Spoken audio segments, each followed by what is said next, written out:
Homecare workers have been seeking permanency since 2017 under the reign of the former UWP administration. Shosel Homecare Program Supervisor Leandra Fields turned to Facebook to write a letter regarding the situation.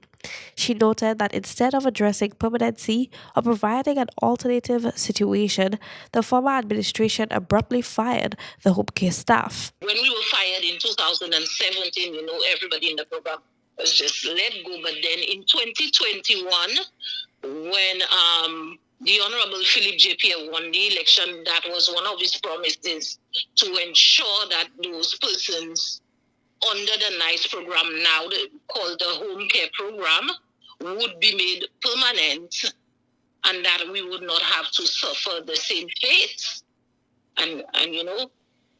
So that was a promise made and it is a promise kept. Fields expressed immense gratitude for the steps taken by the current government to ensure that this initiative was implemented. She stated, and I quote, "This transition means so much more than a job title.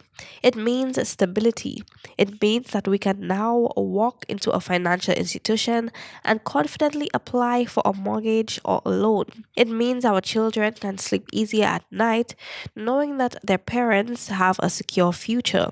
It means we are no longer second-class workers, but dignified professionals recognized by the government and the people of St. Lucia."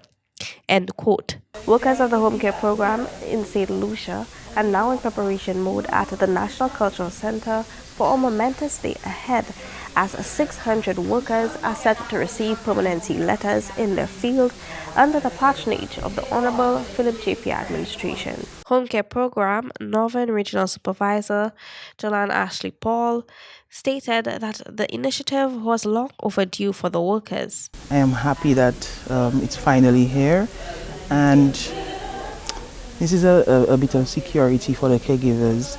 So this is just a great initiative. Bamano Home Care Program Supervisor Mildred Joseph shared the same sentiment, highlighting that workers no longer have to live in fear of the uncertainty of keeping their jobs. It is one thing to get training, to take care of the elderly.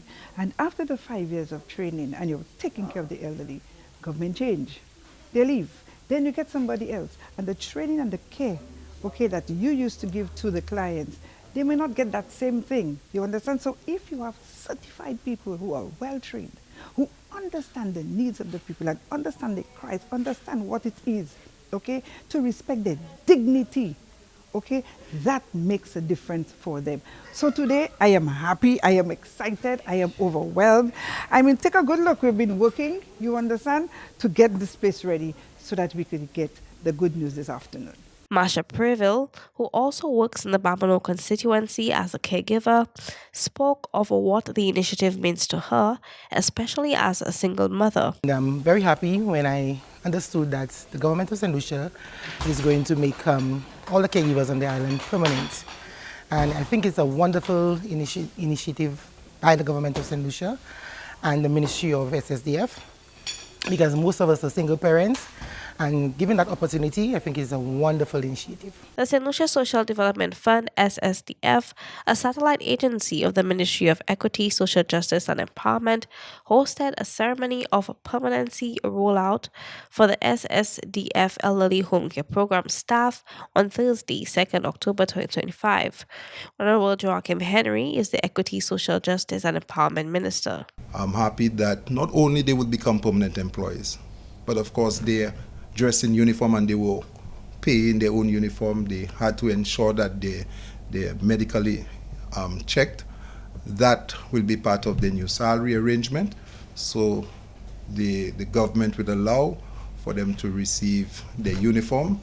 They would be receiving an allocation. So yearly they would be medically checked so that they can continue to provide the services in caring for our senior citizens. Over 600 persons are employed with the St. Lucia Social Development Fund. The National Cultural Center was filled with joy as workers arrived in their best clothes, celebrating a day that will be etched in the history of the home care program for generations to come. Kayla Edwin, MBC Prime.